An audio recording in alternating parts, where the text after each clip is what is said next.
Hey, good morning, everyone. This is Cliff. Today I'm going to go ahead and try and restore a small chef knife. Here's the knife. It's had its tip completely broken off. It has some other issues as well. There's a small section of the belly where it's been, when they use a skeel or another sharpening rod, it gets a little dip in it right in through here. I'm going to try and straighten that out. Also thought we might try and resurface and Scotch-Brite the blade. Basically, use this as a test blade to do everything we can to bring this thing back to like new condition. And we're going to start by taking this tip off. What I'm going to do, I've marked here so I can just see and show the progress as I go. I've got a coarse 50 grit belt. It's a little worn, but it's still got some life in it. So I'm going to be using the 50 grit belt at a high speed. The coarser grits don't get as hot, but the 50 grit, and then I'll dunk it in the blue bucket down there.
Get down right to the very end of the tip. You got to be careful for overheating, so I'll just do little touches.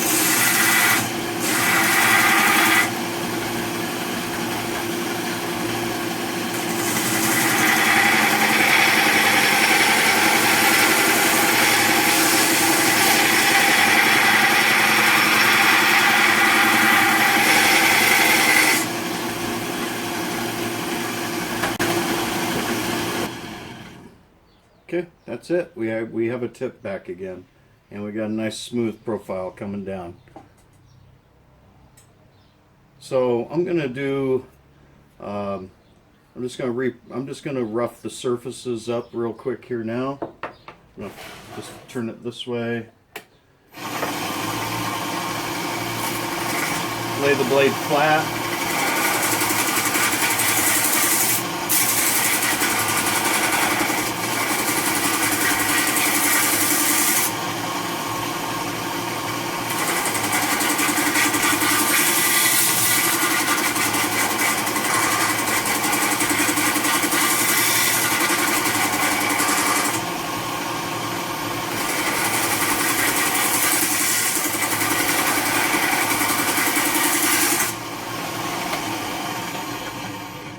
What this will do, this will show where there's some low spots, some high spots, and it'll really show on the edge of the blade.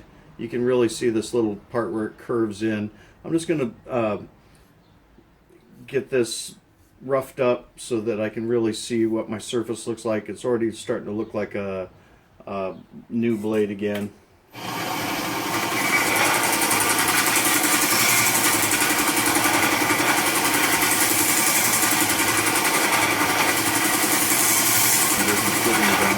So I can thin it down here. The main thing is to keep it flat on the plat and flat on the belt. You don't want to start getting some different bevels and things like that rocked in. You want to place it flat and then apply pressure to either the front or the back where you want to. This side looks really pretty good. It's pretty flat and it comes all the way down to the secondary bevel area. This side here, I'm not hitting up in here and I'm not hitting along the edge, so I'm going to focus on that a little bit right now.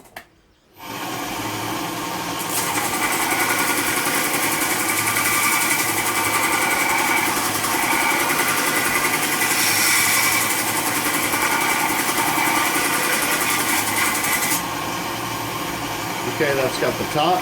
Now I'll try and focus on this down here and get this smoothed out.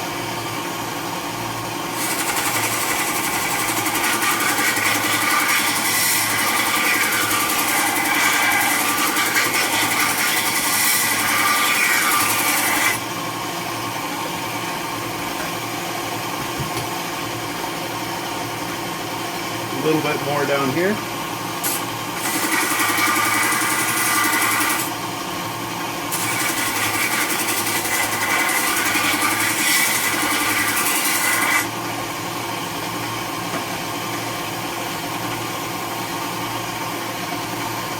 There we go. I guess a good rule of thumb is as the blade material gets thinner, watch it more carefully for overheating. You can feel it getting warm quicker. This area, the thicker spine area and things like that, they will absorb more heat. That's why I put my hand on it, and then you can feel as it's getting hot or getting warm. You're still a long way away from hurting a temper on a knife, but if you're using your hand to feel, you'll know when to take and dip it in the water. This is also the same technique that I would use if I wanted to completely remove the secondary bevel and get like a zero grind. The smaller the secondary bevel, which is the edge bevel, the smaller that is, the better cutting performance you'll get from your knife. I've taken some down all the way to a zero grind and then just put a very tiny, almost a micro bevel on top at the correct 15 degrees or whatever you'd like to do. I'm going to go ahead and try and focus on this little swooped in section here where the grind has been where it's been over sharpened in this one little area. I'm going to try and get this belly flat again. So okay, here's just a close-up of that area. You can see, hopefully it'll show up on the camera, you can see where it comes up, you know, roughly a ½ millimeter up from flat. What I'm going to do is I'm going to remove this little back section here. I'm going to draw a line straight across and then just remove this little back section here. I've got the straight edge here. This is the highest spot, and then this is that little swoop, and I'm just going to take off this little back section here. I'm just going to take for my own reference and draw a line right across.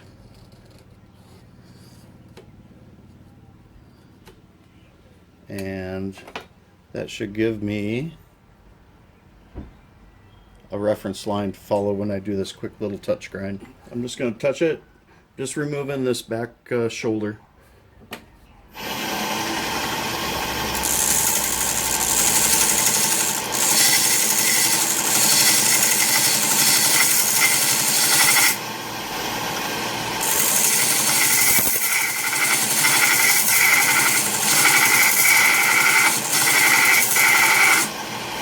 Give it a little dip.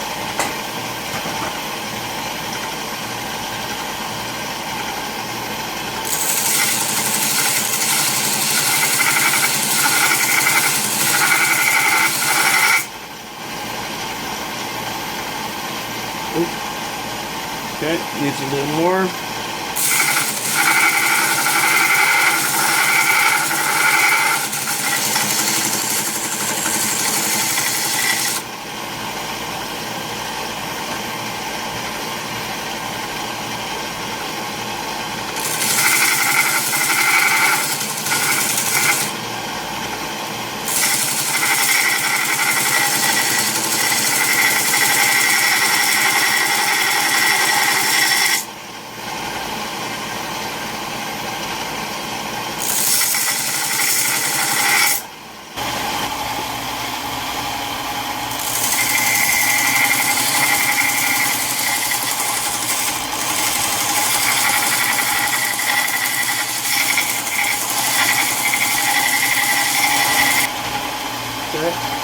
round the back belly out.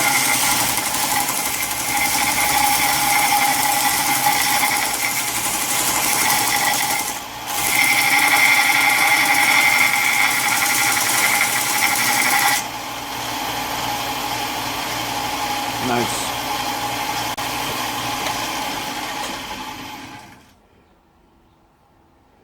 Okay.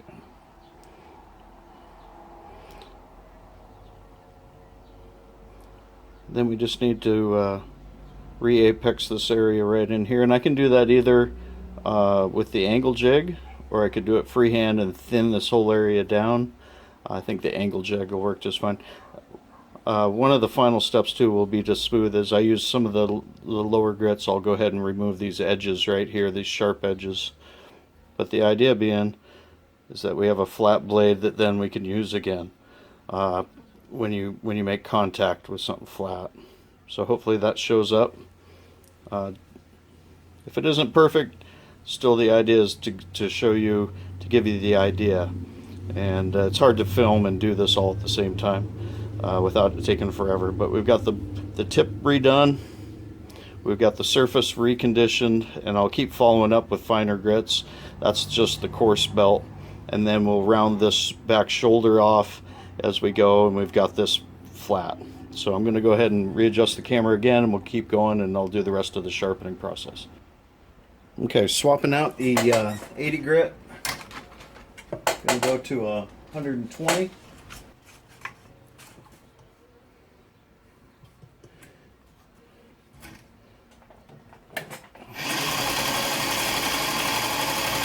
I'm just going to do the face of the blade first.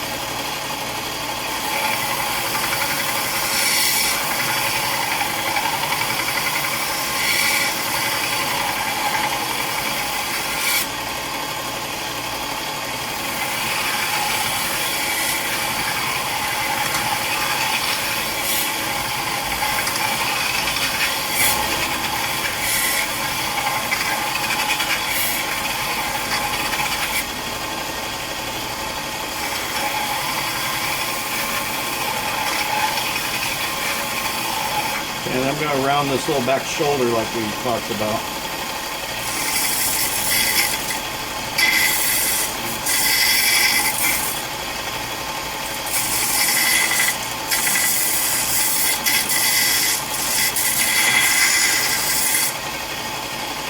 Just round that over. And that's great. Okay. Now I think I'll flip over to the Scotch-Brite belt, and we'll just finish the surface. What the Scotch-Brite belt will let me do also is get down in these little nooks and crannies. One of the things you do got to be careful with is with a lot of the handles, they're either plastic or this one's kind of a rubberized material. You don't want to hit the belt. Like when I was doing this here, I came over and actually hit the belt, and it'll put scuff marks, and it can ruin a handle pretty quick. So you want to kind of go from here to here, but don't let the thing hit the don't let the belt hit. Okay.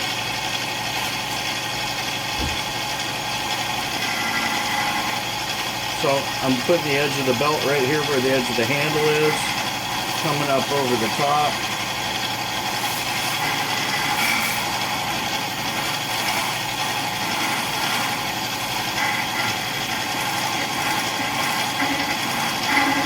Hitting the side, hitting the side.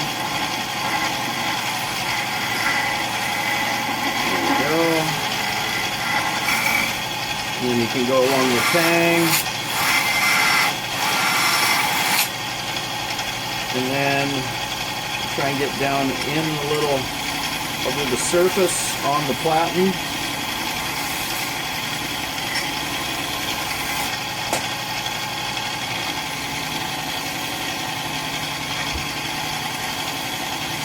And the hardest area to get is right down in here. Sometimes I'll go like this. That seems to work pretty good. A little gentler pressure. There we go.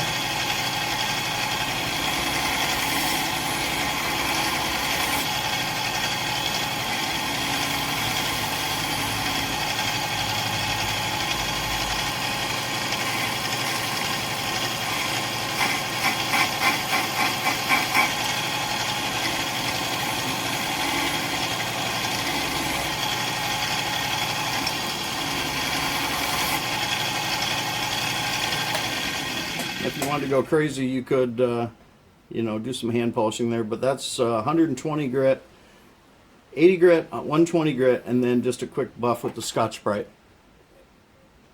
And now we're looking like we're in really good shape. I'm going to go ahead and set this thing up for the final sharpen. And I'm back. Okay, so what I've got is I've got my angle guide on here. I've got it set at 15 degrees per side. That's entirely up to you. Depends on what you feel the blade steel can handle and what the application is going to be. 15 is a great number for middle of the road. You probably wouldn't want to chop bones with it, but it's going to give you really sharp and should be a little bit durable too. Again, depends on the steel. If it's that chippy, high carbon, high hardness steel, it's going to want to chip out on you more, and you might want to go with a little bit wider of an angle. But 15 is where we're at. I got a 120 grit belt on there. I'm going to go ahead and set the bevel with this. And I'll zoom in. Hopefully you guys can see that as well.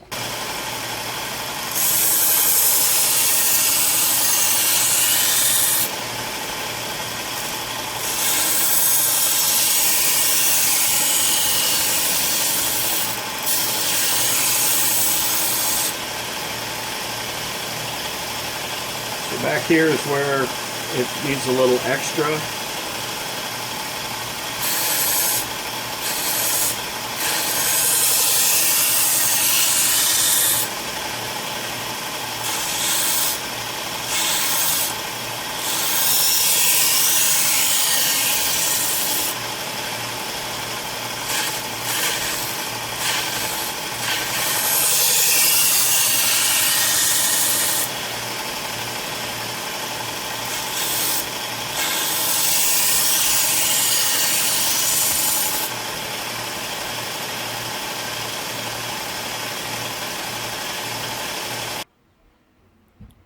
Okay, next I'm at 320, and we'll go ahead and just refine the bevel and take it from there. Sorry, it keeps, there we go, autofocus off.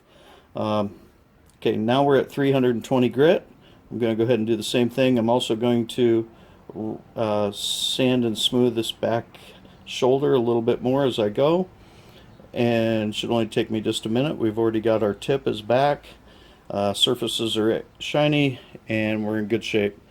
I was going to say one thing. I put a piece of duct tape on here to avoid scratching as I go side to side all that nice finish work that I just did on this blade. Seems to work pretty good. It's not the best solution. You could also tape the blade if you really wanted to, but I find the tape gets snagged and gets caught. Okay, I'm going to go ahead and do this, and we'll continue.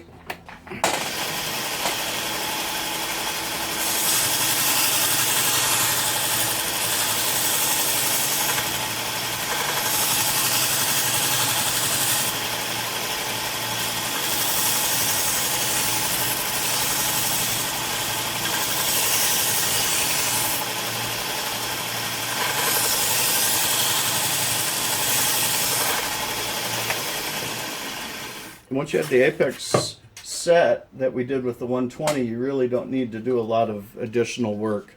That was all it takes on the 320 grit. Now I'm going to jump up to the 600 grit.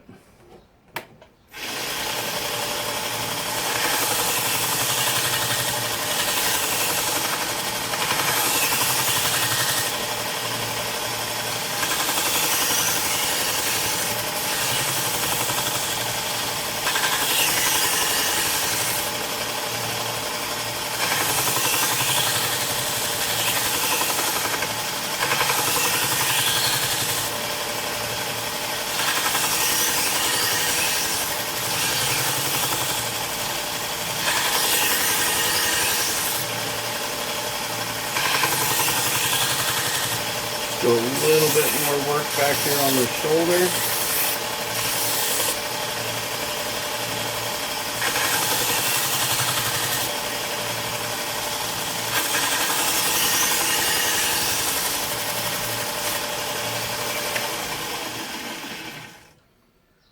Okay. Go ahead and try and set this up so we can take a look at it under the scope. Be right back. Okay, here's something we haven't done in a while. This is a magnified image of the blade. I'm videotaping my laptop screen. This is my handheld $20 cheapo microscope. It's great for just quick visual inspection. The stuff you see is a lot of it's plastic from the lens shroud. As I drag the blade along the thing, you check for damage. You can do everything you want to do. I'm going to come up here to the tip. Tip looks good. This is a 600 grit, and it looks coarse underneath the magnification. This is under low magnification. It will give a slightly toothy edge with some bite to it, but it'll still shave hair. This is a medium aggressive sort of sharpening. I'm going to strop it now. For future reference, this is something you can look at and say, okay, that's got 600 grit scratches. You can see the surface scratches from the Scotch-Brite belt down lower. It is apexed. You can see the top is fully formed, and we look like we're in good shape. While I'm right here, I might as well show you this too. When I showed the disassembly and cleaning of the machine the other day, I removed this magnet from catching all the metal filings. I did sharpen a set of 20 to 30 hunter's knives, and then I did the reprofile job that I just am working on now. And this is the amount of buildup of metal filings already that this little magnet catches. So a great way to stop the stuff from getting all around your shop. I'm going to have to empty this off and clean it out again. I'm going to switch over to the buffer machine and do the final stropping on that, and I'll be right back. Okay, buffer machine is on the bench. And if you don't have a second machine, if this is your only machine, it's got the higher speed motor. You can still do all your sharpening and everything with it. The key thing is just to use very light pressure. I've got the variable speed, so I can slow down the speed and keep a heavier pressure with this machine. If you're using it for your sanding and your grinding and your sharpening, you just have to use just a light pressure. Watch your temperature, dip it if you need to. I find it works just fine. I came across this at a garage sale, and we're really limited out here, so I was happy to find it. This is my leather belt. I'm using it rough side out, but it is so worn in that you wouldn't be able to tell the smooth side from the rough side. I've had a couple belts that they didn't take. They got all wobbly and floppy back and forth. This one, when I first got it, I wetted it and cleaned it. I didn't like the material that was on it. Over the course of whatever I've done to it, it's turned into an indestructible belt. It's perfectly shaped, it's tight, it's got a curve in it from the crowned wheels. I've got a direction of motion I always follow, and the rough side has been impregnated with so much of the compound, the green compound, and I use green usually. I've lost my green, so I need to get another bar of green. Currently I'm using white. What I do is I use this as my primary, since it's indestructible, and I can clean it on the exterior anyways. I use rubbing alcohol and a cloth, and I'll remove some of the excess buildup that I get.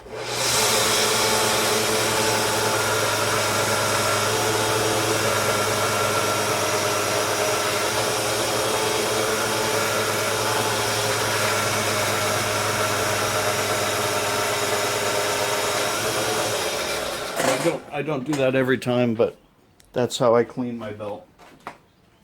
And what I'm using it for is burr removal and a first step in the stropping process. After that, I'll go with one of several steps with the blue felt belt. And just to preserve the lifespan of the blue felts, that's why I use this for my major burr knocking. And honestly, if you just do the first stropping with this and you do a light strop at the right angle, it'll be hair popping sharp. You don't need to go to those extra steps. I just am doing it for fun when I feel like it. I have white right now. It'll work just as good.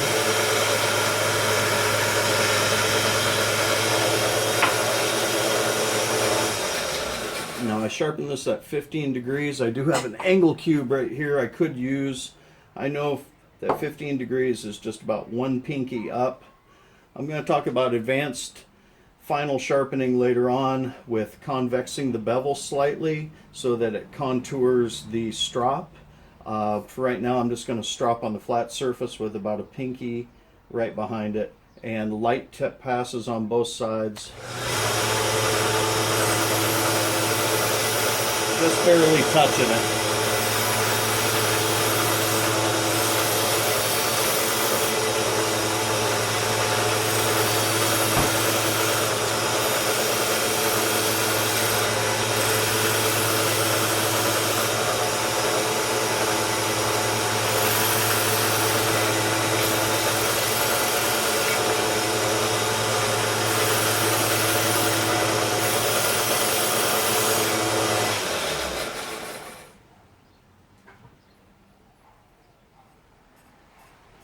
Not as sharp as I would like it, but I know the burr is gone. So I'm going to go ahead and I'm going to take it to that next step. What I have is a one of my felt belts here. It's a 1 micron, and I have a 1 micron diamond spray. And what I was feeling for is it'll bite the nail. But it won't. It's not grabbing the hair when I go ahead and touch it on the hair. See how it just kind of. Hopefully, yeah. It's not where I want it. So I'm going to go ahead and hit with this.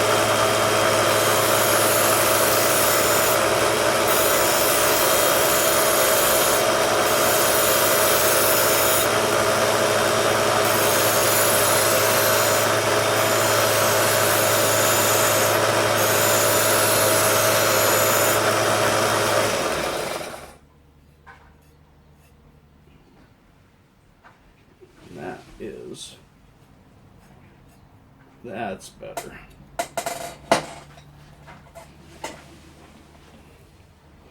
All right.